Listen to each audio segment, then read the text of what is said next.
we begin. In the councils of government, we must guard against the acquisition of unwarranted influence, whether sought or unsought, by the military-industrial complex. The potential for the disastrous rise of misplaced power exists and will persist. This is insane. Quality, quantity, and variety. ROCKFLUX. Let's get this show on the road. Good morning. Just sit right back and you'll hear a tale.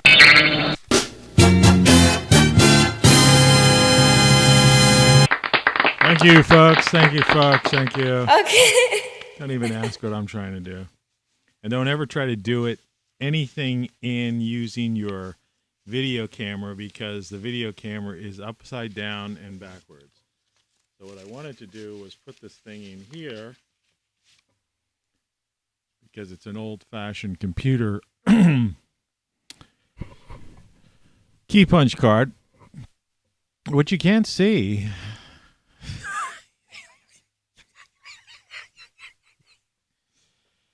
Yeah. It's one of those days. Did you hear everything? Or was I just too busy that I missed everything? Anyway, how you doing? Good to see you and all that stuff, you know. You're listening to Tony Caravan Live. I got the Kona coffee. Kona coffee. The title of this show is Nato, Mercs, Weapon Manufacturers are S.O.B.S. And the first chat says, the war-profiteers are at it again and raking in billions. And the title card, man, it's got a lot of type on it for a title card. It's probably hard to read on those little tiny little, oh, you little tiny little, you precious little smartphones, you idiots. You idiots. And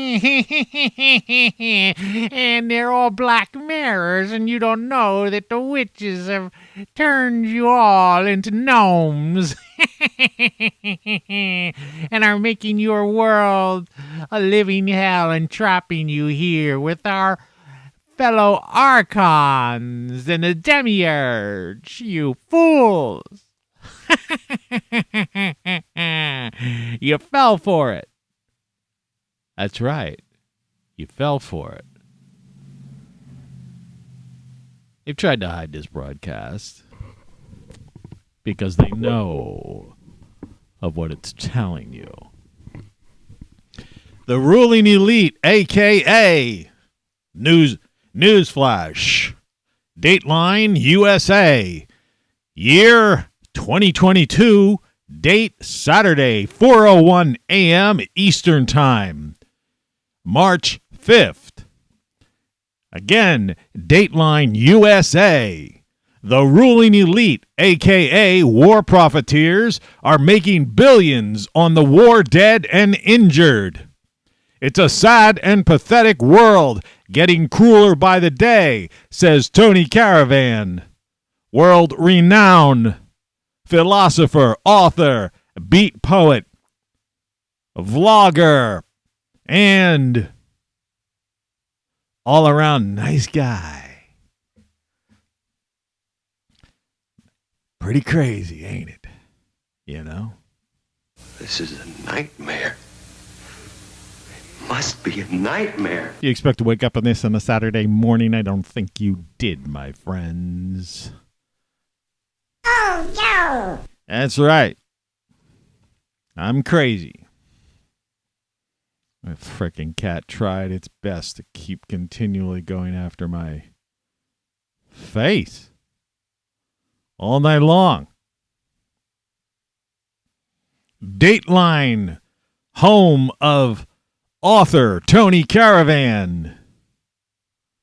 Cat tries to go for face all night long, wakes man up with whiskers repeatedly. Despite eating prunes and a high-fiber breakfast and drinking black coffee has still not used the restroom for the morning bowel movement. Every kiss, every hug seems to act just like a drug. You're getting to be a habit with me. Let me stay in your arms. I'm addicted to your charms. You're getting to be a habit with me. That's about all you can play without getting a copyright strike. There's a famous clown. Sad clown. It was a big thing in the Depression. You know, the funny thing is, you know, it looks like what he's eating is pretty some healthy greens, actually, though. That's the thing. If you'd eat that, you know, a pile of those greens a day, you'd be doing pretty good. It's like the sad clown hobo guy. This guy's from like 1898. This is like, I think he was in Missouri. He did the Barnum and Bailey rap, the whole 9 yards, you know. So, you know, we're talking about like 124 years ago. That's a long time ago. The guy was born. But, you know, there's no other better way to tell the story. Today's story. And being a man of many voices, you know, it's amazing at 4:05 I could pull out a voice like that. Dateline USA, right? NATO. NATO. You know, it's funny. No, it's not funny. Strike that. Right? Wardrobe. Editors. Control room. Is there anyone out there? You know? Is there anyone out there at all? Anyone? Is there anyone on board? Board. Is there anyone on board? Board. Is there anyone on board? I think the battery's dying in my transporter, Scotty. Yeah, definitely. I don't even know what kind of battery it takes.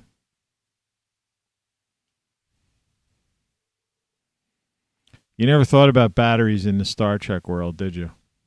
Transporter. Communicator. Genuine. Stolen off the set when I did my my stint. You remember me on Star Trek? You folks? What was the featured image on here? That hell. I got to deal with that next week. Let's see what we can find. Let's do a big browse.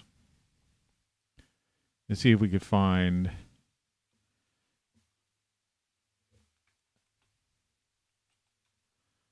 Find me on Star Trek.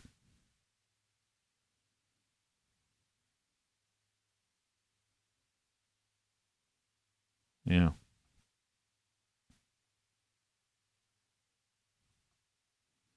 You're getting to be a habit with me. Now it should be showing, but let's see if it's hidden under here. No. Come on. Why is it not showing?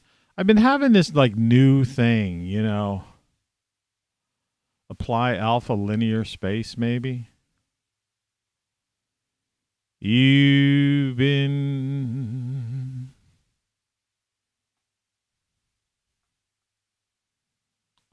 okay. Place. Do you see the image anywhere?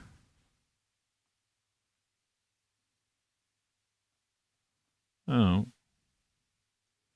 Can it be hidden by my image? No. All right. Let's do something here because, you know, it's like now you built it up. You got to do something about it. By the way, This is... I'm starting to like hallucinate. You're listening to Tony Caravan Live. Now, I have so many of these things that I've made.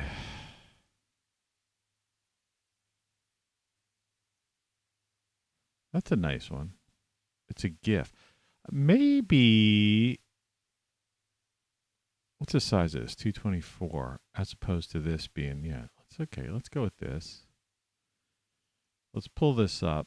Maybe this thing has a problem with GIFs. I just realized that. So let's adjust size. Let's get rid of this thing. Let's take this up to 420.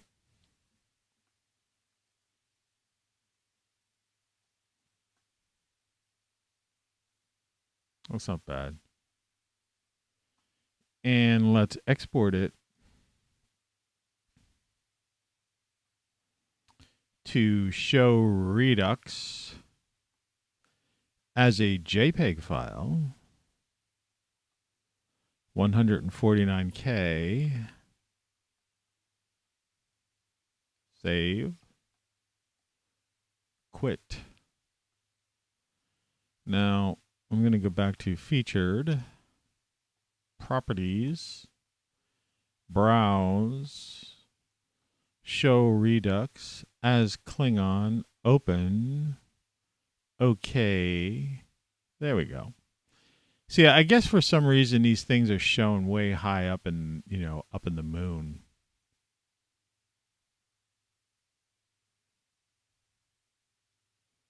I was a fairly mean Klingon, don't you think?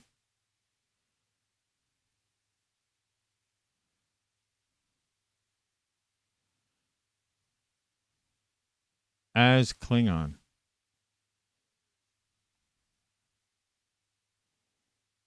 You're getting to be a habit with me.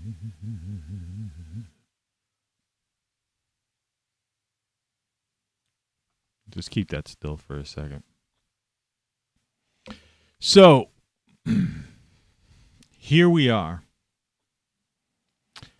Saturday at 4:11 a.m. I'm awake, and nobody else is.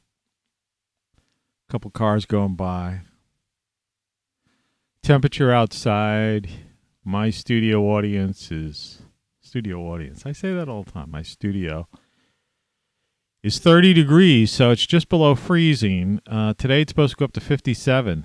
Tomorrow it's supposed to be 70 degrees, believe it or not, but it's going to have thunderstorms. Monday is going to be 66 and rain again. Tuesday drops back down to 39, 32 at night, freezing at night. And then Wednesday, a little more seasonal, but thunder showers and rain, 45, 34, which is pretty much March weather. And it looks like we're supposed to, according to, I think his name's Ryan Hall, y'all. He does that thing where it comes out like that. So March is going to come in like a lion. Maybe out like a lamb, but definitely it's going to be in like a lion halfway through. So enjoy this weekend, 57, 70, and 66, even though it's going to rain. I mean, 70 degrees and rain. That's like singing in the rain. I'm singing in the rain. Where did the guy get the energy? Yesterday, I walked down to the grocery store at 16 degrees. 16 degrees. Mainly to get cat food. I was looking for some saffron and something called senna. I think they're supposedly like things that help create bile or something. Something like that. I've gone through every research things like more so than like half the guys who have PhDs and have done, peer-reviewed papers, in the Harvard medical journals, and, right, and Nature or whatever the heck it is. Mayo Clinic. Cleveland, is it the Cleveland Institute or Cleveland Clinic? I think it is. Johns Hopkins.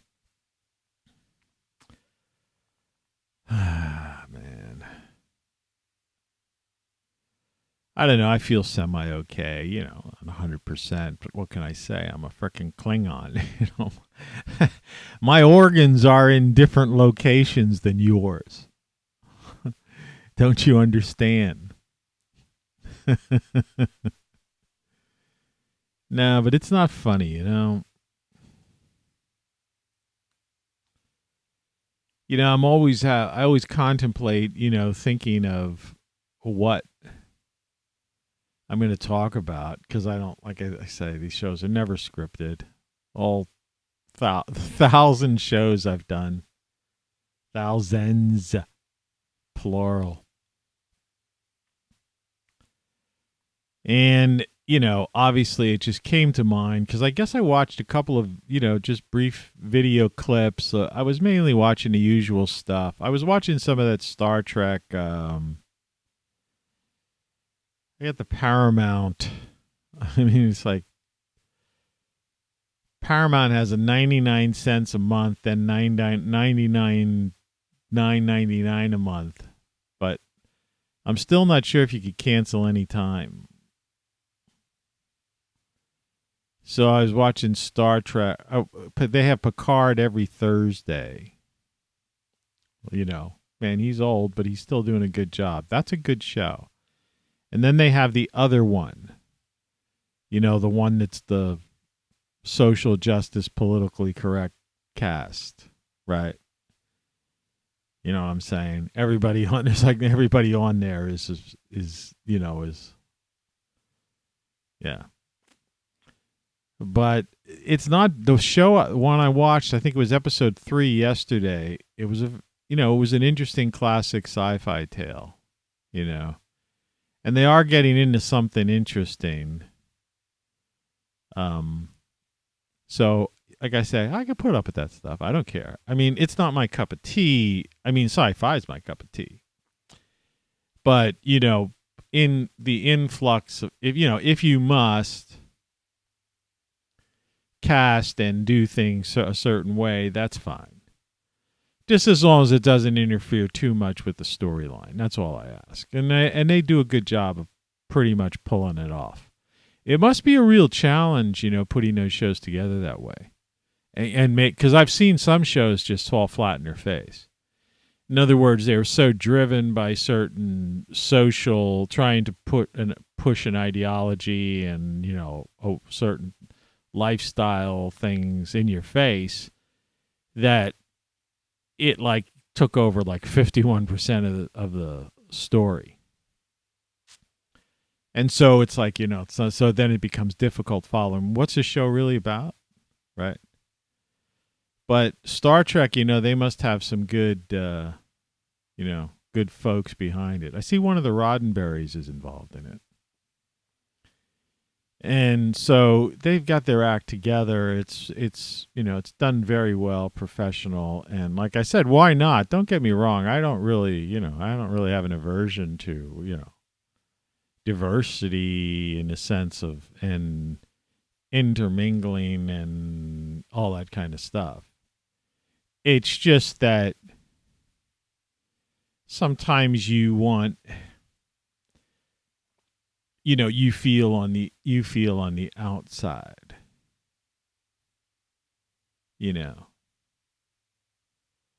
See, when you watch a television show, I'm not going to get on this because this is about sad stuff. And I understand how some people might have been sad in the past watching like Friends. And, in Friends, in the show Friends, there wasn't, everybody on Friends was just a bunch of, we're all the same type of people. You know what I mean? Yeah, even Seinfeld for that matter. All those shows. So I can understand interjection in that kind of stuff. But, those people who are the most outspoken about all this stuff were the guiltiest of all. Right? I mean, Star Trek was always basically, pretty much open, to everything. But, everybody wants to relate to a character. And everybody wants a little romance. It's like a line from some song. So the point of the matter is, if you know, it's one thing to allow everyone who has a particular, leaning to have that, be able to follow a character of similar,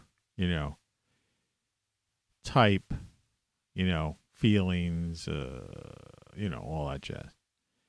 But what happens is that it alienates, the majority of the population, unfortunately. See, that's the thing. So the thing about inclusion is that inclusion was done. Star Trek, for example, has always been an inclusive show. But this particular version of Star Trek is just not. It's like excluding someone who wants to, the guy who wants to have a crush on the blonde or something. You see what I mean? So, but you still watch it because you're a sci-fi fan and you like Star Trek. And they're doing them very well, and it's good writing and everything like that. And the characters are all good, and I like them all, Like I said, I don't care about a person's, leaning, what their lifestyle is. It doesn't bother me. But there is a point to be made there. It's like you could take it, it's like that, it's like a meter, It's like, it might have dipped this thing, but now it's like dipped off the chart on the other one. It's like, whoa, wait a second. If it might have been over here, you just needed to move it over, to slide it over to here. You say, we should have been down the middle in the first place, but granted, since it was like a little bit it was leaning this way, you could have at least leaned it that way. But you can't deny that there's, that we've had, if you look at pop culture and pop entertainment, despite what people may think, all they do is look at the pop music charts the last like 25 years, 30 years, and see what's dominated, and look at, some of the big blockbuster movies. You'll see intermixed in there with some of the highest grosses, So it wasn't as bad as it's painted out to be,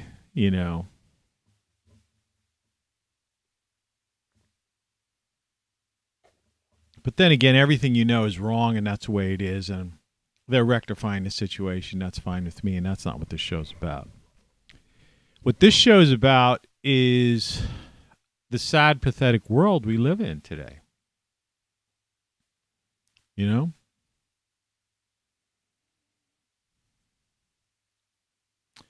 And how everything is wrong, and you don't know what you don't know, and how the media, mercenaries, military industrial complex, the war manufacturers, politicians, right, and the bankers, Wall Streeters as usual, the traders, right, traders in both ways,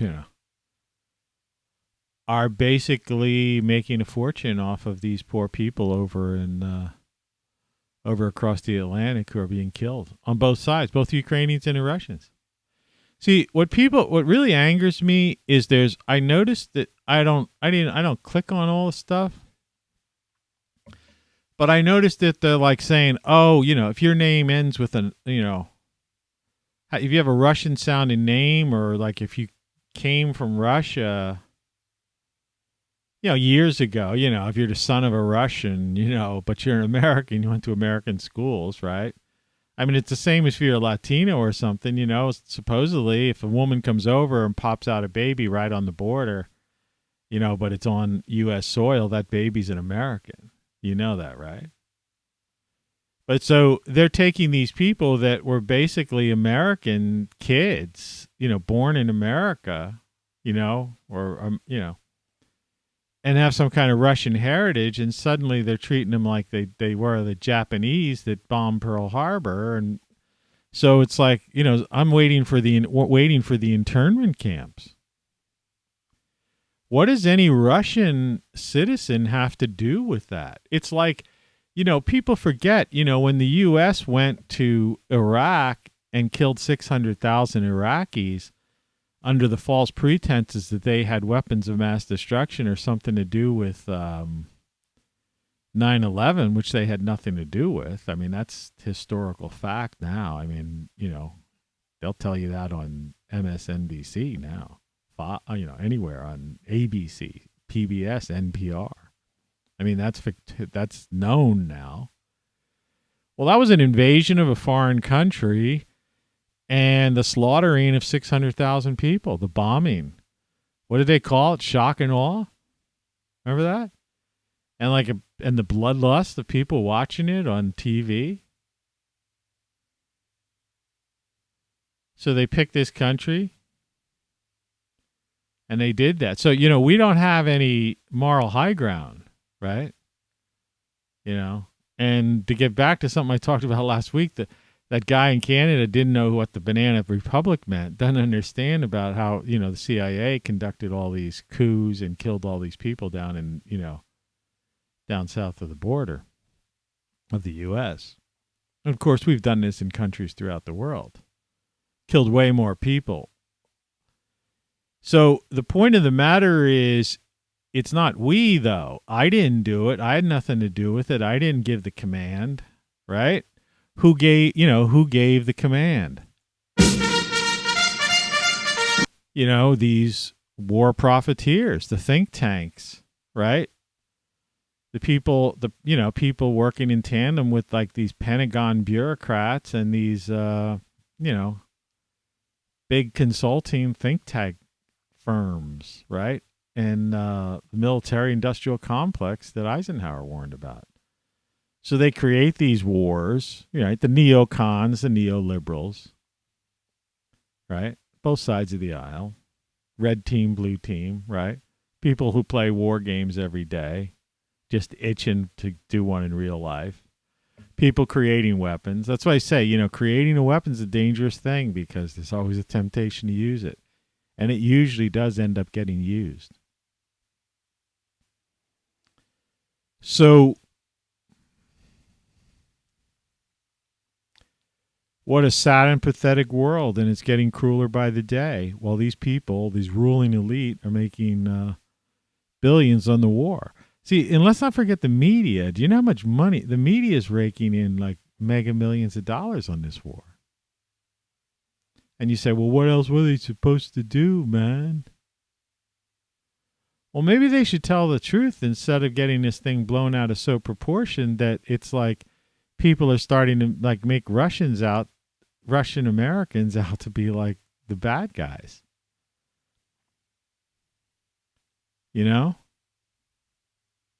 There's a lot of Russians in America. I read a thing like they would like not letting them rent apartments and stuff like that. It's like they're just Russian Americans.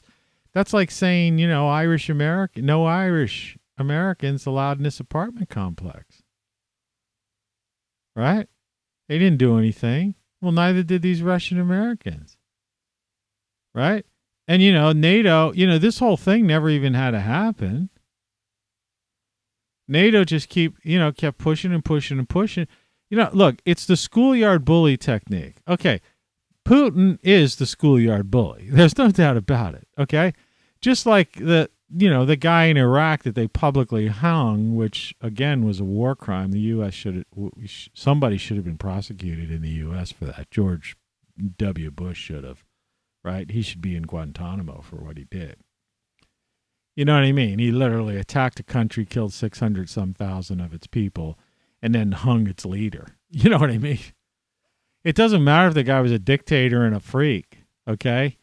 That's just not our way. That's not the American way, right? So we have no moral high ground. But I'm not naive. Putin is the schoolyard bully. Yeah, he's the dictator, guy, right? So you got a schoolyard bully there, with his little gang of thugs hang close by him and trying to like pretty much dominate the schoolyard, right? But it's not everybody in the schoolyard is guilty of, basically they're just afraid of the schoolyard bully or something. You follow what I mean? You know, it's like, you know, you do what the guy says, or you get shot or something. You know, disappeared. And so what happened was, and you don't poke if you're and you don't put the schoolyard bully, back him into a corner, because because he's a bum. So he may have stole his dad's gun or something like that. And so in between the crack of his back, he may have a 45. And so you push this guy into the corner, back him into the corner, right? And you don't even give him his little space he wants on the thing, right? Right or wrong, whatever. The guy's still rotten, and he's still a schoolyard bully, and he's still, you know, in this case, Putin's still a dictator and wrong, right?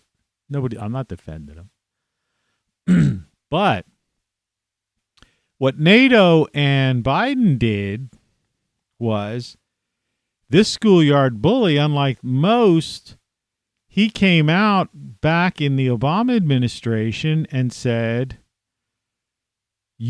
why are you, NATO, via the U.S., who was supplying U.S. weapons manufacturers mainly, why are you building up all these nuclear weapons along the border of Russia, when we're trying to, meanwhile we're opening up and we're allowing all your businesses in our country, and we've got, McDonald's and all this stuff and blah, blah, blah. And we're trying this glasnost thing, right? And so this is the real story. People don't know this story. And so Biden was selected as the point man for Ukraine, because what the NATO is trying to recruit, and still is, and ultimately probably will. That's, how this thing will end.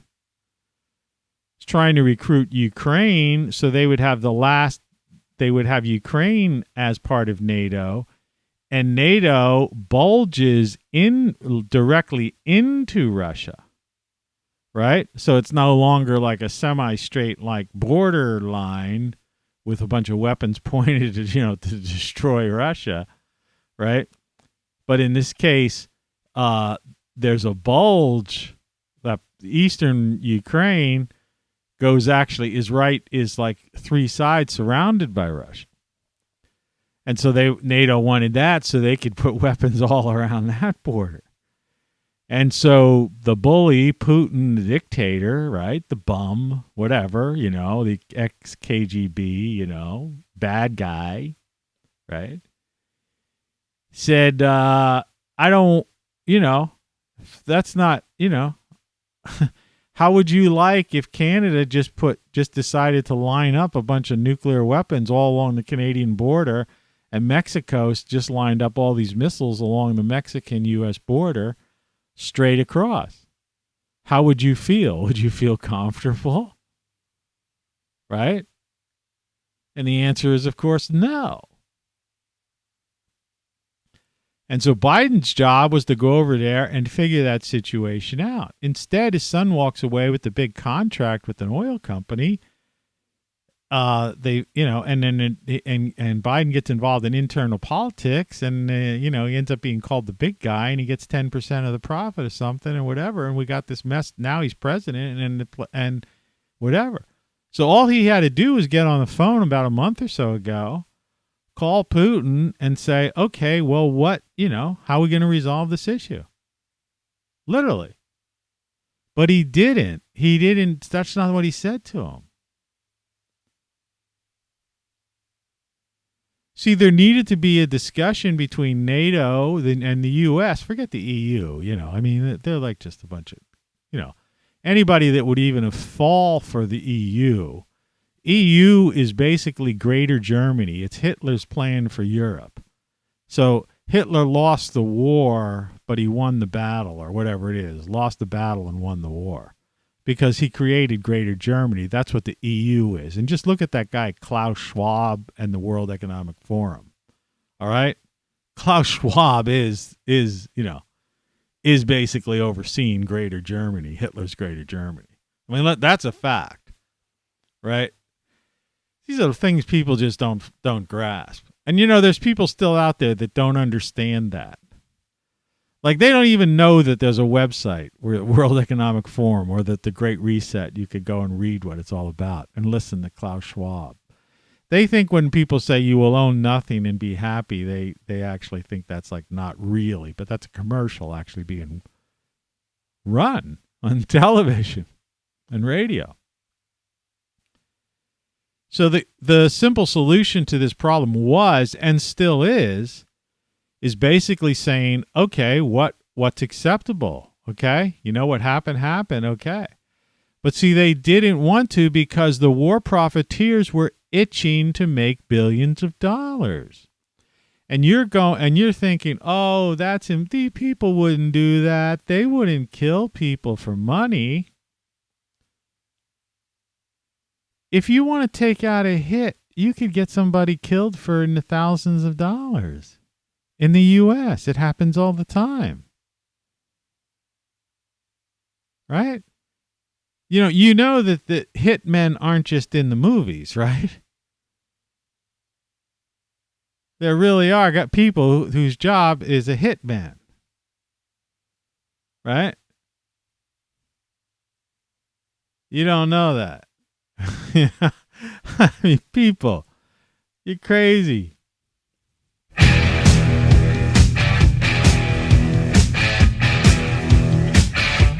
Dirty deeds done dirt cheap. It happens. It's real. Anyway, so if you can get somebody off for $5 or $10,000 in the U.S., right? I mean, sometimes more. People are stooges. They fall for it. Some wife seduces somebody and says, I'll give you half the insurance policy if you get rid of my husband. That's not just in the frickin' movies. Where do you think they get the stories from? People crack me up. They watch these TV shows, these movies all the time. Cop dramas are like the number one thing on television and in the movie theaters. It's all, that kind of crap. And you think, what do you think? There's these great imaginative minds that come up with these unique stories. That stuff's taken right out of the police blotter. All right? So if life is cheap and you could get somebody off for anywhere from in the thousands of dollars to maybe even $500,000 or $250,000 or something like that. What do you think these billion-dollar war profiteer companies, what do you think they think of the value of human life? Do you think they care if a couple of thousand Ukrainians die or a couple of thousand Russians die from their weapons? No. They encourage it. They pushed it. All right? They said it's our turn. Do you know why people aren't wearing masks anymore? Because basically the military-industrial complex guy said, hey, to Big Pharma, well, you guys had your turn. You guys made your billions. Now it's our turn, right? And that's what's going on. The media is cleaning up. Military contractors are cleaning up. And the banks are up. The Fed, the central banking system is up to is really involved in some weird, warped Great Reset type thing. But there's one other people we're forgetting about. What about the oil companies? The price of oil's more than doubled. So if you're one of the big oil companies, people are paying twice the amount of money, but it's the same frickin' oil. Do you understand? No, you don't understand. People don't understand what war profiteering is. It's been going on like always. But it got big time. That's what Eisenhower, I started this show off with, was warning about. I mean, just listen to this once more. It's only like seconds. In the councils of government, we must guard against the acquisition of unwarranted influence, whether sought or unsought, by the military-industrial complex. The potential for the disastrous rise of misplaced power exists and will persist. I mean, he just laid it out in 18 seconds. And that was 60 years ago.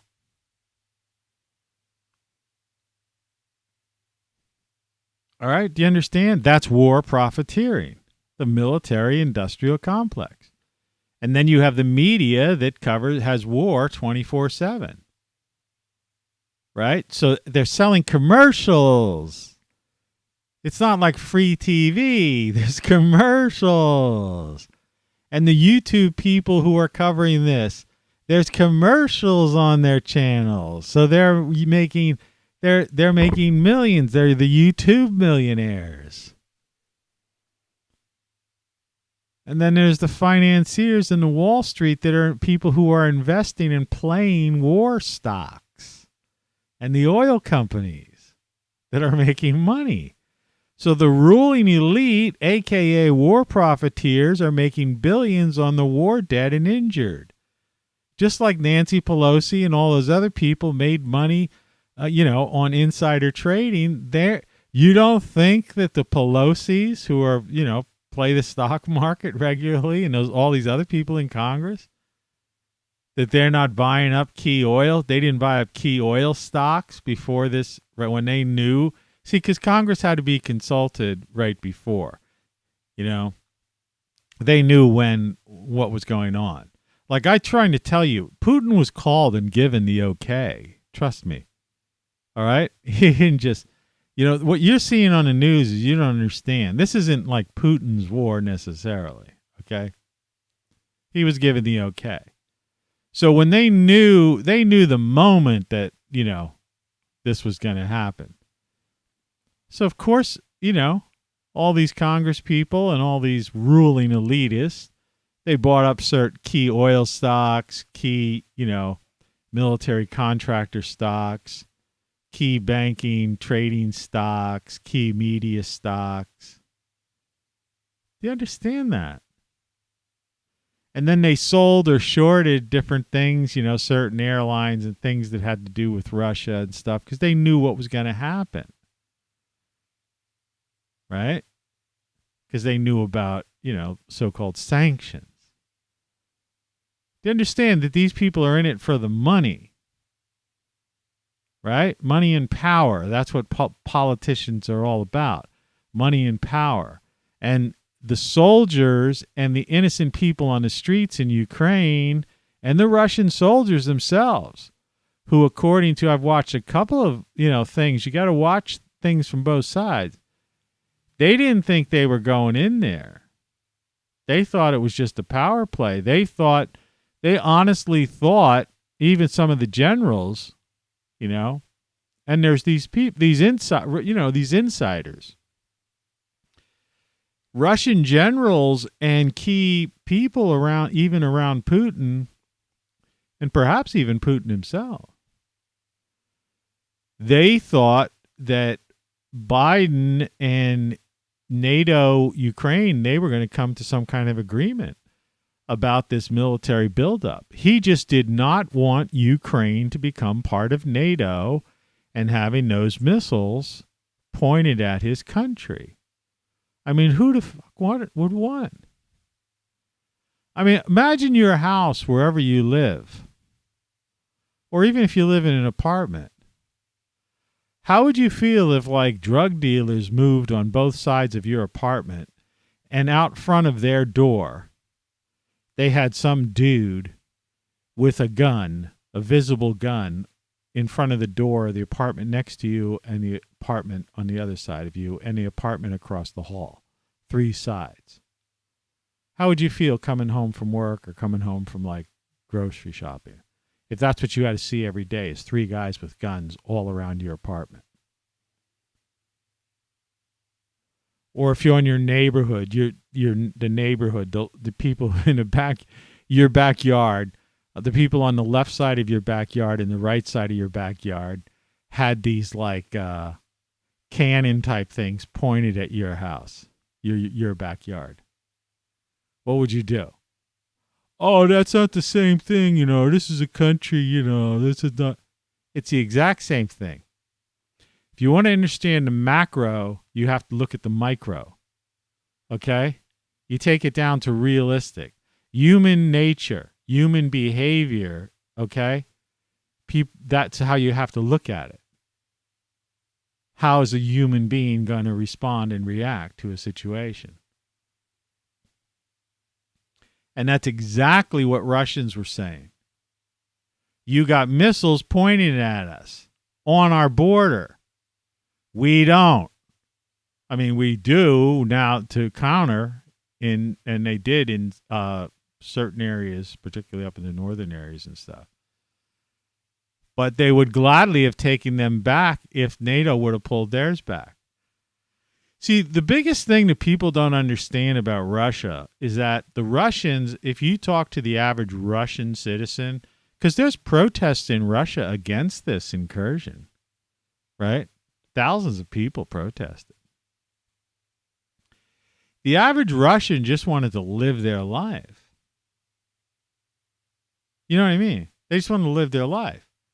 They just wanted to use their Apple Pay on their iPhone and go eat at McDonald's or whatever. Do you see what I mean? They're the same as you. They just speak a different language. But actually, unlike you, they actually could speak some English. Like a lot of Europeans. Americans are like, the least multilingual people on the planet. It's pretty funny. But we tend to meddle in everybody else's affairs. But the moment somebody else meddles out there, we make a big stink about it. Look, there's a simple solution to this problem that could be solved this weekend. They don't want to solve it because it's still not too late. They have a hotline with Putin, okay? It's been there since the Cold War, all right? They have diplomatic channels, all right? They're wide open. The major powers all have instant diplomatic can get in touch with a person instantly, literally, all right? And I would bet you any money Putin's probably waiting for the frickin' call. And all Biden has to do, and he could have done it last night at 11 o'clock, but he was sound asleep hugging his teddy bear. In his oxygen, in a room pumped in with oxygen, maybe getting a blood transfusion that's keeping him like, somewhat, being able to, after that State of the Union speech, it probably took a complete blood transfusion and all kinds of shit to get him, before he's ready to speak again, stand up straight. But I figure by now they gave him the blood transfusion. He had a couple nights of sleeping under heavy duty oxygen, and they've got those, pumped them with the dopamine in his brain and shit, that he's cogent. And he should have got on the phone and said, hey, Vlad, here's the deal, man. You got to pull out of there. Too many people are dying. This turned into a clusterfuck. And so, why don't you at least pull back to the eastern part where the separatists are, okay? But get out of everywhere else. Get away from the nuclear plant. And let's next week, let's get together and let's have a sit down with NATO, EU, US, and your representatives, and let's put a team together and have them meet in Oslo or some neutral place and iron out some solution to this problem that's amenable to all the parties. And let's all make a joint statement to stop this bigotry and hatred of one of the other, because we can't do this. See, why is it okay for people to hate Russians but not hate somebody of another, ethnic background? Do you see? So there's like this, like See, that's what I was trying to say yesterday. I was saying, people born in the 90s or right around 2000, people like in their mid-20s or 30ish, they forget how people were like anybody who kind of even looked like they might have been like Middle Eastern. They were being like, at a gas station, they'd be clubbed over the head with the tire iron or something. Right? They were treated like a terrorist. And it's like, it's too, but the fact is they weren't terrorists. You see? And so this whole idea, like this BLM movement and all this kind of stuff, it's got to go two ways. You don't just suddenly say, oh, we're going to support one group but not the other, or we're injustice against this group, but, equality. It's equality for all or equality for none, right? It's equal justice under the law, that's the whole idea here. And what I see happening now in the U.S. is like, it's all out like, anybody who's got Russia, who happens to be some kind of Russian heritage, and there's a lot of people with Russian heritage in the U.S. Because first of all, there were all these people that escaped the Soviet Union. Then when the Soviet Union fell, there were a lot of people who were like, finally I can get the hell out. They wanted to escape it because they just didn't trust it. Right? There's a lot of Soviet Jews who managed to get out, who are here now, but who still have some of them still have some Russian sounding names. Right? Not everybody changed their name. A lot of people did change their name. But some people didn't feel it was right, it was they wanted to respect their family, name. So they didn't change it drastically. They might have changed it, a little bit. So what are we going to, is it all out war on anybody that has some Russian sounding name now or looks, it's hard to say look Russian. There's not really, Russians kind of look like most Eastern Europeans, a lot of Europeans in general, But yeah, that's what I'm starting to see. And see, I'm always, I'm not bragging or something, but I my radar is usually there. I could see a thing happening, and I'm seeing the indications right now. Little stories here, little stories there about somebody not being able to rent an apartment because their name was have a Russian-sounding name. People, shouting and doing things because they think these people are Russian, and blah blah blah. But this is in America, and these are Americans. They just happen to have Russian heritage, and I know all about that because I've seen it growing up. You have to understand, I grew up in the coal region where you had Irish, Italians, Polish, Lithuanians, a lot of different groups that the so-called British, who consider themselves the purebred, who oddly enough are like kind of the ruling elite, right? The Aryan British combo, right? That's who the ruling elite are. Hillary. Think about that name, Hillary. Right? So, you had these groups that basically were making fun of the Irish, Italians, the Polish, the Lithuanians. You see what I mean? Spanish, or Latino origin. Anybody who wasn't like in their mind pure breed, right? Aryan or British or Dutch, right? Remember the Dutch and the British were the big slave traders. But, most of the people today have no skin in that game because like none of my relatives were here. Most Europeans came to the U.S. in the late 1800s after slavery, after the Civil War. And those And those poor bastards were working in mines when they were like 15 years old, right? And dying of black lung, right? And building railroads and building skyscrapers and falling down, hundreds of feet to their death and stuff, building New York City and all that stuff. See, everything you know is wrong. That's what that means. And you don't know what you don't know. And so, and then during World War II, they had the Japanese internment camp. Well, those Japanese Americans had nothing to do with Pearl Harbor. They were Americans. They were just living in America, and they threw them in internment camps. Just because they were Japanese? Heritage? See, this is a very slippery slope, and I'm surprised to see that the media and like these so-called radical and these protesters are going along with this kind of like prejudice and this bigotry against Russians. So this isn't a Russian, people's war.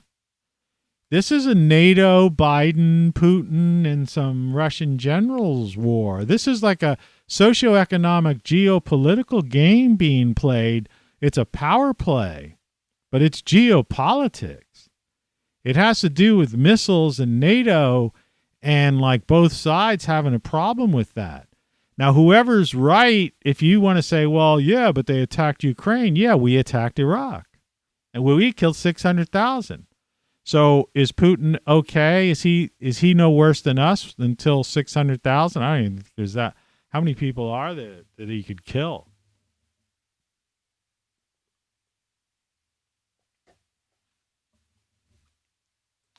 Like I said, 40,000 people a week die in the U.S. unnecessarily because our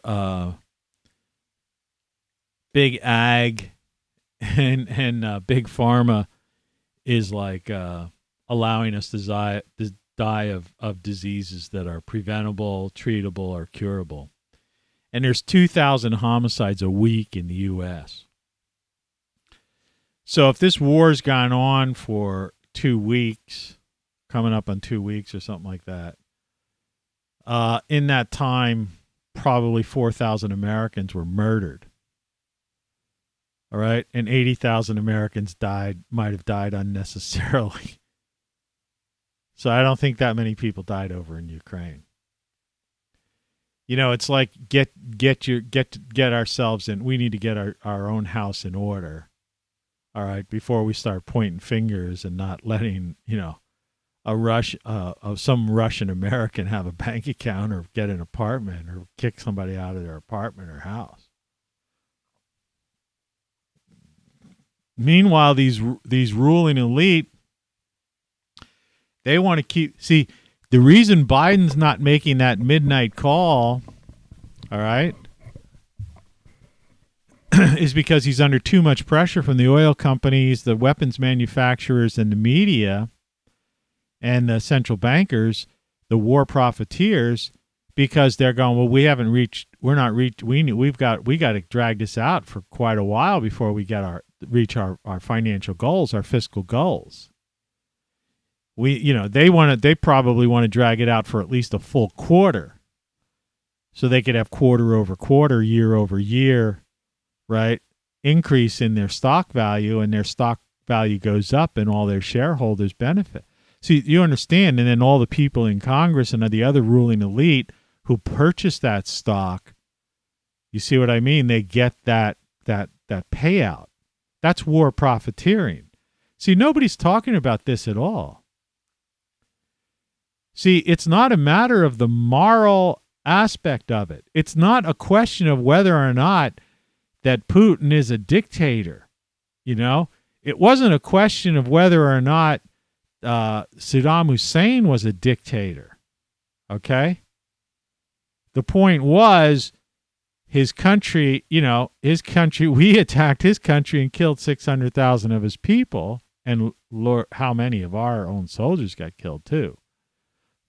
But that's not the question. That's a fact.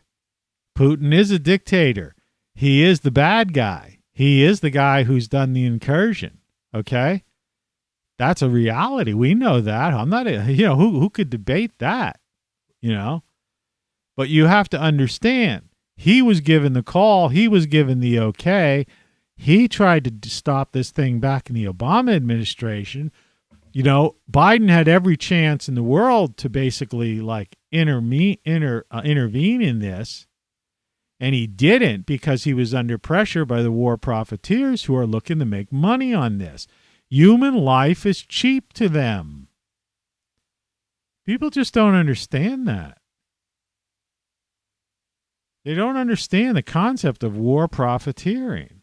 And meanwhile, at home, we have this runaway inflation. So you look at this sad clown, or even think of it as the hobo almost, too, I was thinking, is that's what we're facing. You better learn how to grow your own food. I hope you got a yard in your backyard like I do. Because the prices are outrageous. I walked down the store yesterday, 16 degrees, freezing my balls off, and you should see the prices of stuff in the grocery store. Everything's sky high. And they're trying to keep some of the gas prices down and things like that for the time being, but that's not going to last long. Releasing 1.5 days worth of the oil from the strategic oil reserve is only going to last 1.5 days. It's still winter. This weekend it's going to be warm and people are going to be jumping for joy and saying, hey, look, global warming's back. Great. Until next week comes and it snows and rains and it's freezing weather again. Because I just listened to the NOAA long-term forecast. Right? It's going to get cold next week, next 2 weeks. And so far this year, it's been below, everything's below average. Right? All the records, everything's below. We're back to, and it was like that. So they lost the climate change thing has been exposed and basically is over. This whole thing that we went through for over 2 years, that thing's they kind of fizzled that away. Hid that down in the background as more and more memos and more documents become public. And so they got their new thing here. Right? But they're not, they're going to leave this thing going as long as they can. Unless somebody out there speaks up. And nobody's listening to me because I got no viewers.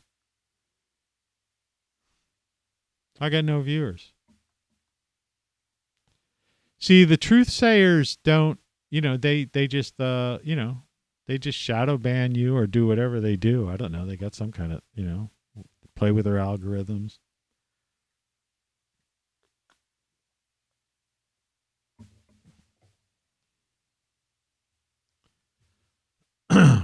All my cameras were out yesterday morning before I started, and then suddenly I restarted and they came back on. So I'm kind of wondering what they,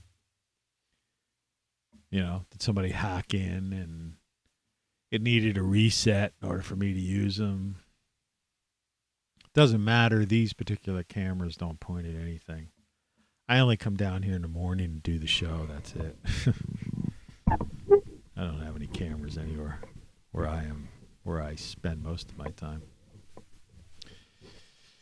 My cameras are security cameras for basically bad actors, right?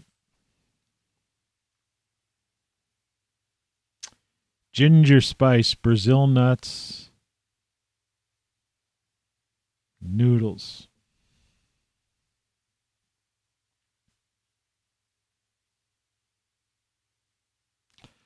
I reached close to my ideal weight, though, this week, which was kind of good. I mean, I don't feel like, 100%, healthy as far as, the gallbladder and all that stuff. And I'm hoping I didn't damage my pancreas in the midst of all that stuff, because that's one of the side problems you could get.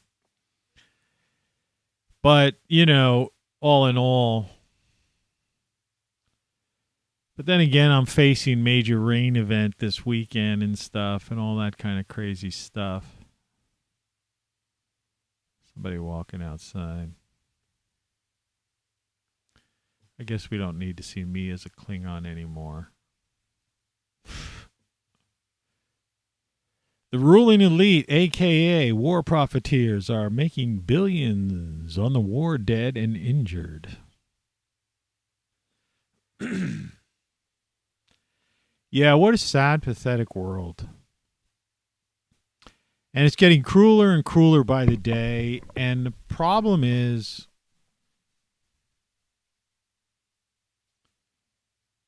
people are just too comfortable. People want to be armchair generals. Yeah. There are people donating money to this effort, you know. Instead of donating money to this effort, okay, you should be like writing the White House. You know, you go to the White House site, there's a way where you can like write to the president or something. Because I've done it in the past. There's like a page where you can, you know, 1 million, 2 million people, you know, should be like writing in there and say, call Putin and put together a meeting between NATO, EU, the U.S., and Russia and talk about and come to some kind of agreement. Have an immediate ceasefire. Have Putin pull back to the eastern front, so to speak. All right.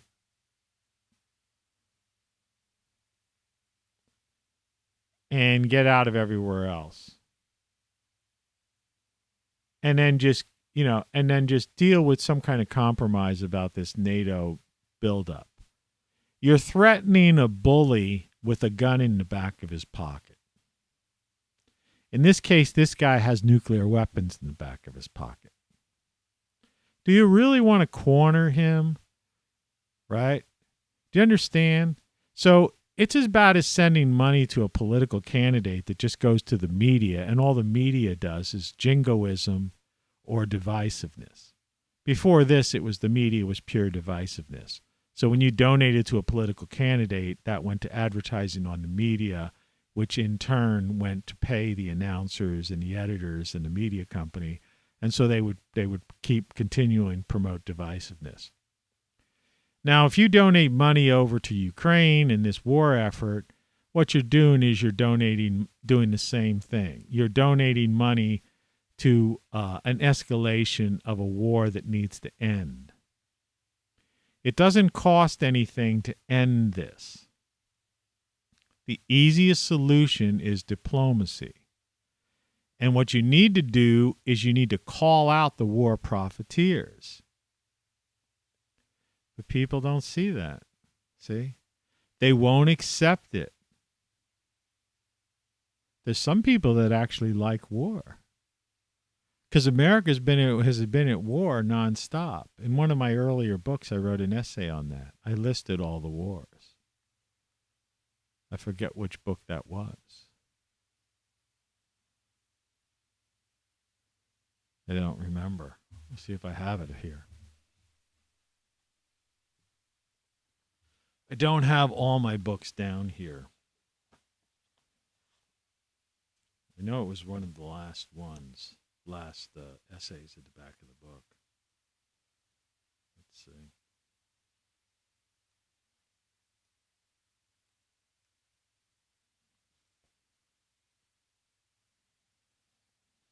I do have this thing they kill for a living.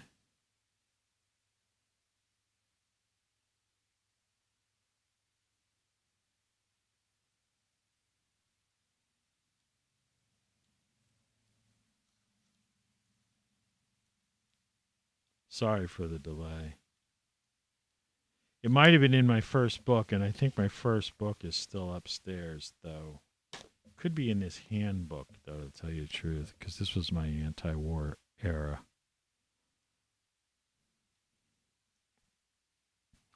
Civil disobedience.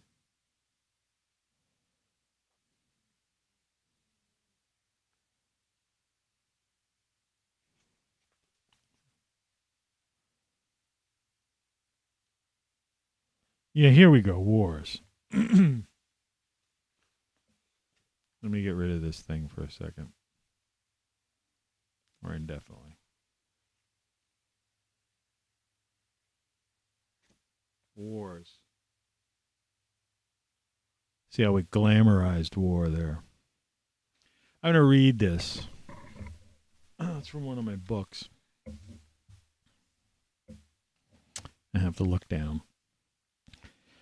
Wars. If everyone demanded peace instead of another television set, then there'd be peace. John Lennon. In 1776, a group of colonists declared independence from England, which sparked the Revolutionary War that lasted until 1783. Some 20 years later, the new United States of America and Great Britain were at it again, in what has become known as the War of 1812, which lasted from 1812 to 1815. During that entire time, there were battles fought in Canada, as well as there are now the southern and western territories of the U.S. Elsewhere on land and sea, there were battles in France, Morocco, Algiers, and of course the Native Americans. Subsequently, the First and Second Seminole Wars for Florida ending in 1842, and the Mexican-American War 1846-1848. During and after those wars were other wars such as the Apache Wars, Third Seminole War, Navajo Wars, and Utah War. In 1861, the war between the states, or Civil War, began, which lasted until 1865. What followed were numerous wars with Native Americans leading up to the Spanish-American War in 1898.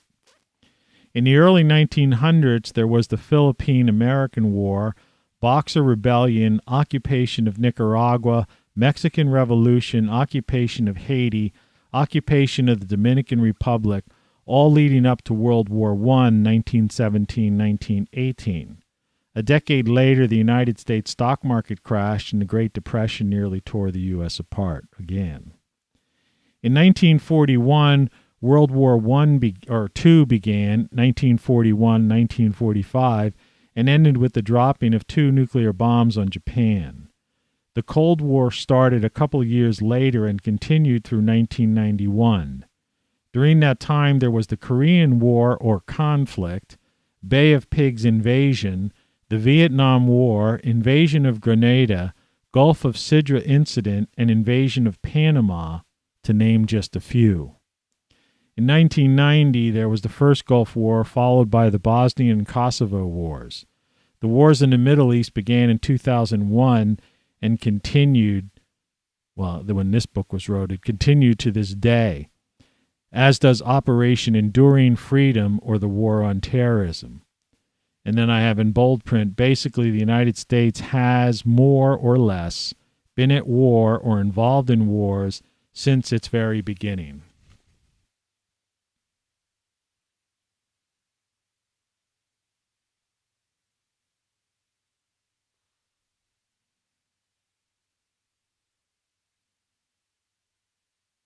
Bombs away.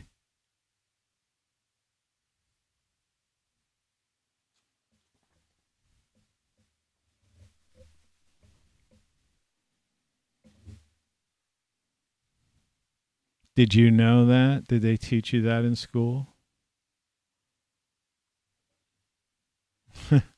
People probably don't even know about half those wars. Right? We've basically been at war nonstop. Are involved in wars. War profiteering. Companies have just grown up. You know, that's their sole purpose in existence. They make weaponry. They make weapons of war. People have fortunes. There are companies and investment brokerage houses that basically specialize in war stocks.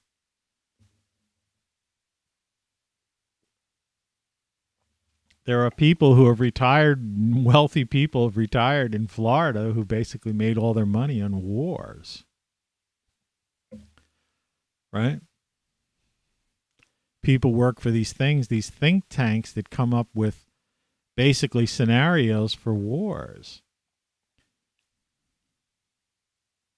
the media basically covers the war.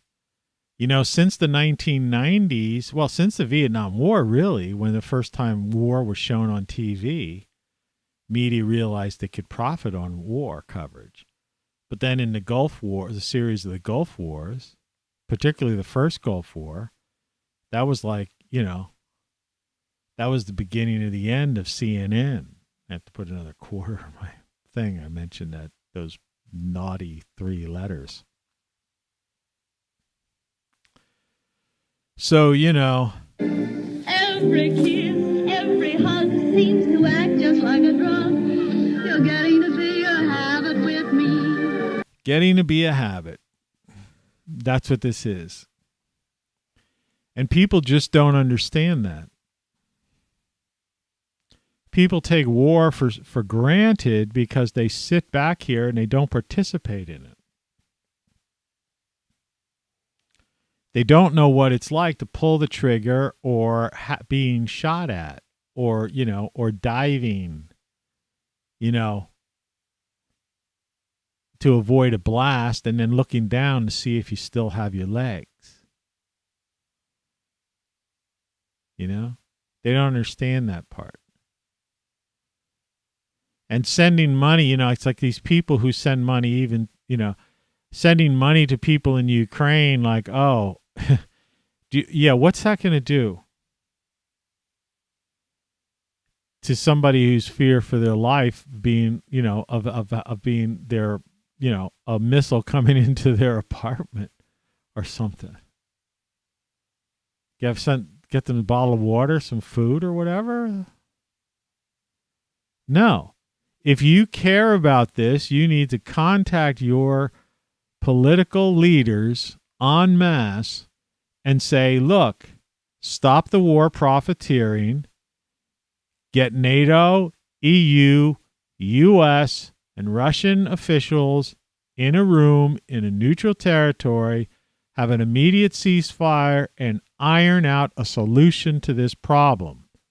And so Putin can save some face during this process, let him back up to the eastern part of Ukraine that's declared its independence anyway, that he's basically, has acknowledged, and basically is what he wants, and he probably will end up getting out of this deal if people were smart. Okay? I mean, there's certain realities that when you talk about geopolitics, you just have to deal with. All right? The U.S. did it during all those wars, Spanish-American wars, Mexican wars, and all those wars. There were concessions, land concessions. There are people in Mexico who still feel that they own part of Texas. You know what I mean? And part of California. It's the truth.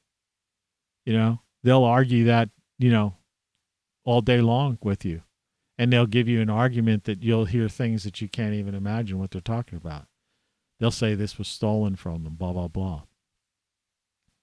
It's amazing, like even what we did with the various, all those Indian wars, right? The Native Americans pushed back to these various reservations and stuff like that. Every deal that was made with them was basically broken until they just squeezed them on some of the crappiest land around. Fortunately, in some cases, they've gotten some casinos and they've gotten a chance, some have made money, but people have come in, outside investors from outside the reservation have come in and, they're making profit on it, and the money's not trickling down to the average, Indian, American Indian.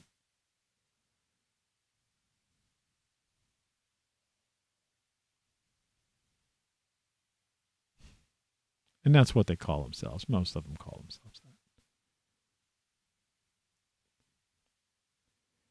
So, I know this, like I said, there are people who watch this and they'll hear certain words or way I talk about things. I was getting into TV shows and different stuff and talk about, injustice, talk about divisiveness, talk about, equality, inequality, and all this kind of stuff. And, people love to pick up on certain things and make it look like it's, what do they call it? That weird word they've created. Because everything's so bad. The media and these idiots are so, so crafty with their, their bullshit. Dog whistle. They use a word like, oh, this guy's dog whistling for white, whatever, or for the Russians. It's like, no, I think I tried to make it clear to you like where I grew up, my heritage and all that kind of stuff. It's like, no, I know what's going on. I've experienced life to the fullest. All right. And yeah, I've known a lot of Russian people. I mean, not a lot, but probably a lot more than most. And every Russian I ever met, I liked. They were decent people. I found them to be intelligent, good sense of humor, and fun to converse and be around. So the idea of what's going on right now in this country, if these war profiteers are allowed to drag this out longer so they can make more billions of dollars, and that the ruling elite can make billions on the stock of those war profiteers, then, the Russians with Americans with Russian heritage are going to be just treated really bad. And meanwhile, the average American, while all this war 24/7 on the media, there's no coverage of the 2,000 people a week that are being murdered in the U.S. or the 40,000 people a week that are dying unnecessarily in the U.S. of these of type 2 diabetes, kidney disease, heart disease, cancers. All of these things that be prevented. And let's not forget about suicides, the ridiculous suicide rate in this country. And I haven't even talked about the idea of fentanyl and these hard drug overdoses. Right? And that's just murder and death in the U.S. We're not talking about assault, arson, rape, that kind of thing. Which those statistics are staggering. I mean, it's like those numbers are ridiculous on a weekly basis. So wouldn't you think we should get our house in order before we go like pointing the finger and people sitting there as armchair generals? And maybe it would it be such a big deal for you to go to your local congressmen and senators or even the White House website and type in on their form, or if they don't have a form, use the email that they have available and say, enough with the war profiteering. All right. Why don't you guys meet and come to a diplomatic solution? Make the call, pressure President Biden to make a phone call. You see? And just stop it. It's as simple as that. Call for an immediate ceasefire. Believe me, both sides want that. But they can't do it on their own. Because there has to be something backing it up. And the thing is, this goes back to the Obama administration. NATO the problem with Russia is that they don't want, like I told you, the drug dealer next door having a gun next to their entrance to their door. They don't want the next door neighbor having a cannon pointed at their backyard. And that's the deal that has to come to an agreement. NATO has to pull back or reduce its threat against Russia, and Russia has to do the same. And then once that's done, phase 2 has to get back into disarmament of nuclear weapons altogether. And that has to include everybody all over the planet. I mean, don't you people see, what's going on? And don't you understand the sad, pathetic world, but the sad, pathetic country we live in? Just because you're getting by right now, don't you understand that with runaway inflation, interest rates rising, the price of fuel rising, we are no longer energy independent, crime rising,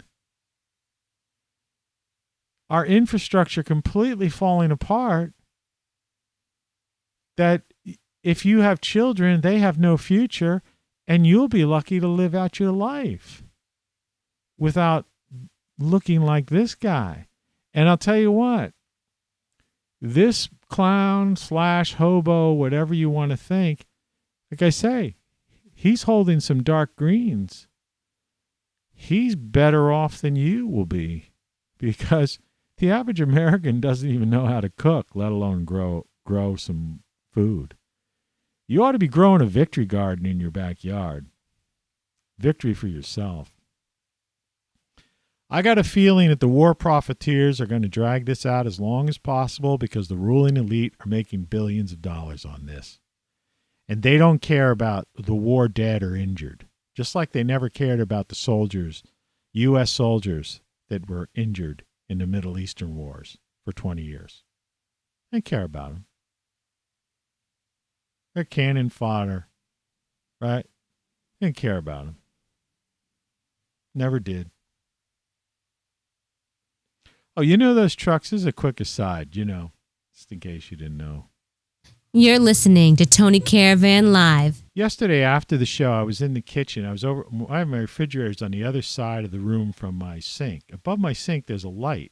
And the light has one of these, like a glass cover over the bulb, It's an 100-year-old house, but I mean, it's a solid glass, diffuses the light, I guess you could say. But it's white, with glass. Well, I'm just over at the refrigerator, and I hear this shattering. And there's glass all in my sink, all over my counter, all over my floor. This thing just fell. And it was until later on, it was a nightmare. I had to vacuum, mop, sweep. I mean, I don't know. I don't know if I got everything. There's bound to be shards of glass somewhere still. I mean, it was a disaster. But it just fell on its own. And then later on, I was talking to somebody on the phone, and then it just came to my mind during that conversation. I'm going, I bet you it's because the house is shaken from these trucks going by, because they tried to fix the infrastructure on this street. They were like rebuilding digging up the sewer lines and stuff. But they have to kept digging them up because they kept fucking up. And they didn't know how to really proper, I guess, pack the pipes, and they're too dumb because they're not up at 5:27 a.m. in the morning. They don't see that there's this heavy truck traffic. No one told them. See, no one at the water and sewer department, or no one at City Hall, right? Or no one in the contracting firm that's they're either living in hotels or wherever the heck they are. No one ever explained to them that there's this traffic of these heavy-duty coal trucks that feed these power things, which, as I always say, your Tesla electric car runs on coal in many states in this union. If it's not running on coal, it's running on natural gas. It's not, that's what electricity is in the U.S., right? But the vibration of the house probably vibrated that thing loose. If I would have known, I had thought about it. So I have to look around to see. I don't think I have any other ones. I do have one in my bedroom. I put a bedroom fan in, but I got to double check because there's a light in that, and I have to double check to make sure, those little screws that tighten the light on I have to make sure that light is like is on there sturdy because of these vibrations. But do you understand? I already had to replace a pipe. I had a leak in the basement because of the vibrations. And that cost me like $100 to have a plumber come in because I was getting a leaky pipe and it was shaken by these trucks. So I just say that as a little quick aside to let you know that like this so-called Build Back Better and Save America and Great Reset and all that stuff is that you have no idea what's going on and what's coming your way. There are people in this country already living in dystopia. There are people already living like where all the gangs are, and there are millions of gang members, you know, and in all these inner cities and stuff that are already living in Mad Max world. And when you take into consideration, right, this runaway inflation, high interest rates, high taxes, right? You know, us running out of electricity, basically, a grid that's on the verge of collapse, right? And this infrastructure, other infrastructure falling from gas lines to sewer lines to water lines, you know, to the amount of people just being murdered and people dying of all these diseases. Life expectancy's dropped by a couple of years back in 2020. You know, and the list goes on. And then the way people treat these wars, like they just accept it. Do you understand? It's getting worse by the week, not by the year. You know, it's an election year and they're propping up a lot of stuff and playing a lot of games just to put up a good facade, right? Because they want to hold on to power, the ruling elite. It's all about money and power. That's what war-profiteering's about. That's the big business of the U.S., all right? Of these ruling elitists, not the rest of us, not you and me. You know, we don't, you know, we're in the business of living life. We just, you know, want to be happy, right? Do what we can, be creative, or do our thing. But these so-called ruling elitists, they're war profiteers. I read you. We've been at war from the very beginning. This is what they want. They don't care about soldiers, and they don't care about any of the war dead or injured. It's just profit to them. It's power, money and power. So, you know, you're misguided if you're into the cult of personality and you think you can wait for some leader to come in and they're going to change it in Congress to pass a law. Do you know everything that's going? Do you know there's laws on the books against murder? All right, but there's 2,000 murders every week in the U.S. All right. You know, there's laws on the books. There's all kinds of things that, you know, as far as illegal practices and the way a lot of companies are acting like monopolies, things that these mercenaries and these, you know, military contractors are getting away with. You know, stuff that the bureaucrats and the alphabet agencies in D.C. are doing. I mean, there's you know, even the Department of Justice and all that stuff. You know, there's all kinds of laws and rules and regulations passed over the years. But all the stuff's still going on. So this house of cards has fallen, and it just hasn't come into your neighborhood yet. And you're sitting there watching war on TV and talking about it, and that, like it's a topic of discussion, like like it's some, okay, this is what we talk about, then you move on, and then you watch your latest series. Or when the weather gets nice, you think, well, you're going to have a cookout or something.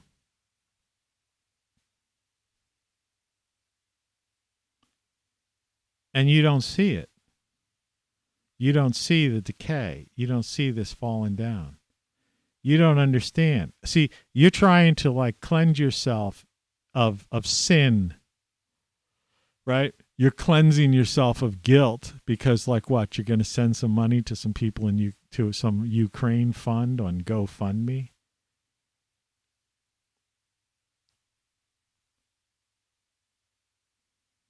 if you felt you were being encroached on, or your neighborhood was about to be bombed, or a tank was about to come down and maybe blow away your living room, do you think the fact that you checked your email and you just found that you got some money in your sent to your PayPal account, that's going to make you feel safe?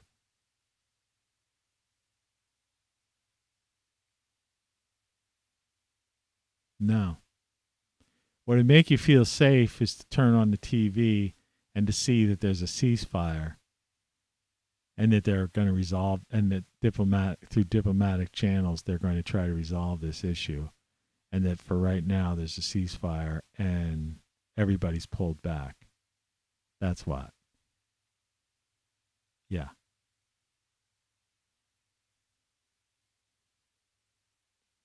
Don't put NATO on a fucking pedestal.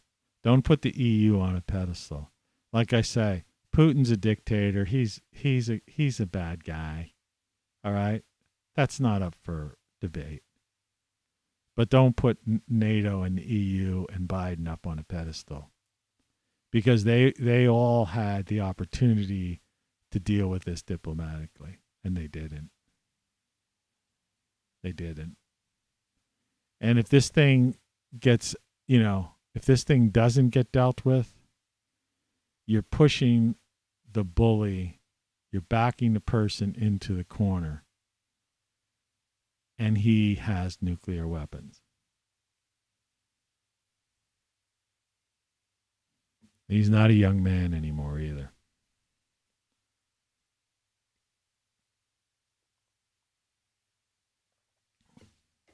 And he's already given a warning out. So my advice is you contact your ruling elite politician, your cult of personality character. You don't understand, people say the power of the pen is mightier than the sword.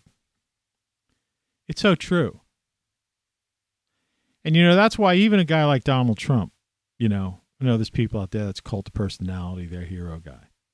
Why doesn't he come out if he could command 1 million people? Why doesn't he tell them, say, look, I need every one of you to write a memo, an email, or fill out a form to your congressman, senator, or the president, and tell them that you want an immediate ceasefire and a diplomatic offer to broker a diplomatic solution to this problem, and to have that ceasefire take place immediately, and let Russia pull back, let them save face, just pull back to the Eastern Front.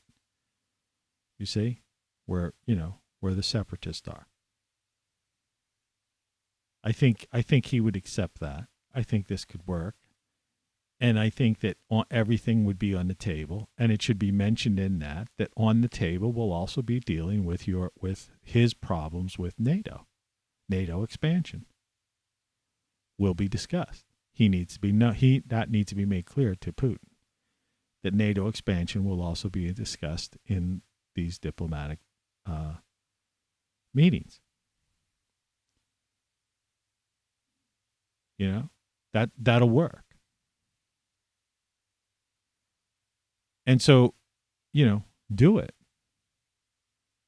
And if Trump won't do it because he's got a big ego, then you just do it and pass the word. But, people have got to do it. That's the power of the pen. You see?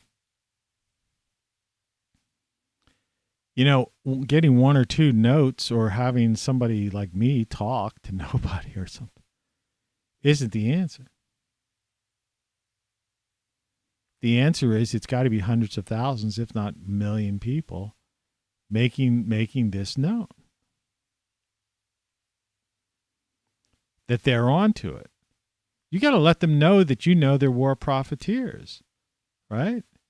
You got to let the media know. If you're afraid of doing that to a political thing, why don't you just, the media has forms, they have emails, contact at type of things. Or they've got, obviously Twitter and Facebook pages and all that kind of stuff. Why don't you just post at, tweet at, you know, the various media companies saying, you don't appreciate that they're using this, and they're making a profit on this, and that they should be covering the idea that there are companies, mercenaries, weapons manufacturers, and financiers, as well as the ruling elite and people buying the stocks in those companies that are war profiteers and making money on the war dead and injured in Ukraine. And that there should be a diplomatic solution. It needs to stop. See, you have to go beyond the point of when a thing happened, the thing happens. You can't erase the moment of a thing happens. There's a line in a movie, once you pull the trigger, you can never go back. I forget what movie that is. The idea is that this has already happened. So you have to put that behind you. That's acceptance. All right? It's just like if you accidentally blurt something out to somebody, like you call somebody a name or you do something, you get angry and you say something you shouldn't have said. Well, it already came out of your mouth. So now, you have to atone for it. Sometimes by saying you're sorry, it's not enough for that person. Sometimes it is. Sometimes you make it up. Sometimes it's too late. But the point is, there's ways of dealing with it. Okay? You could try your best. And even if it's a matter of it's so much that they say, well, because of what you said, I can no longer be your friend or something anymore. Okay? The idea is you still can come to a point where you say, well, I wish that wasn't the case. And, and even though you won't accept my apology or whatever, I am truly sorry and blah, blah, blah. And I wish you all the best of luck and blah, blah, blah. And here's, or whatever, or do some, like I always say, the Secret Santa type of thing, do some kind of like thing that maybe they're not even aware of, some good deed behind the scenes for them or whatever that,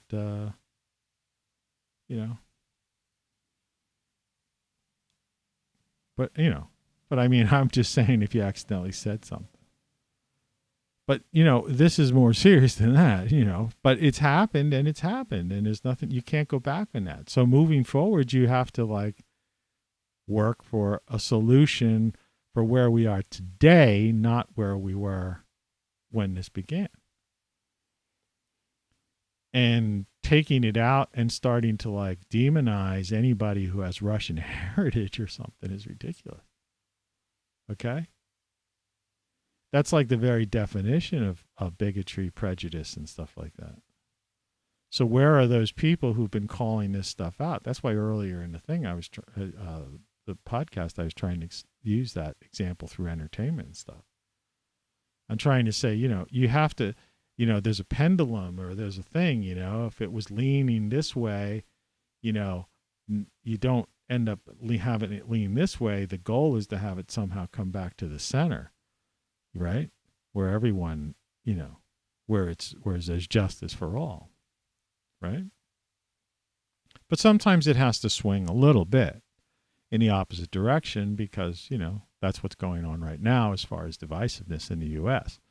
But hopefully this divisiveness will swing back to the center and reality will come back. But the point of the matter is, none of that really matters if this house of cards falls apart. And so another way of looking at this is to say, okay, whatever happens over there happens over there. Meanwhile, don't lose track of the fact that there's, you're in trouble here. So if you think the Ukrainians have it bad, what about people? This is a weekend. What about the people who are going to die this weekend in Chicago and Detroit? Right? Atlanta, South Central LA, parts of New York City, Philadelphia, Dallas. Right? Miami. Do you know what I mean? Like on average, it's like 2,000 homicides a week. What about all those people dying? What about all these people in hospitals and stuff? And I'm not talking about people with the thing. That thing's starting to fade away, finally. No, I'm talking about people dying of kidney disease or type 2 diabetes or, heart problems and stuff. Just because they went to some fast food restaurant or ate some processed foods and stuff, the FDA approved and stuff. And what about those people? It's pretty crazy, man. So it's a sad, pathetic world, but it's a sad, pathetic U.S. right now because this house of cards fall, and things are getting crueler and crueler by the day. And it's not looking too good. And I think that everyone out there has got to get their act together and realize this. It's pretty messed up. Oh, no! You're right, Ducky. It's pretty sad. And it's also... This is insane. Anyway, I'll try to end this on a... Good morning. On a note. Have a good day and, visit my website, ROCKFLUX.com. And if you want to get into my mind, read my books. I got 10 of them. And as this thing falls apart, the great solar stuff, I have some battery backup. And if you want to spread the word, get some of my wear. ROCKFLUX has links to my shop that has like these shirts, and you can get some of those sayings on them. Look, I'm not monetized on this channel. And to be honest with you, nobody's really buying this stuff. But, it'd be nice if somebody'd start.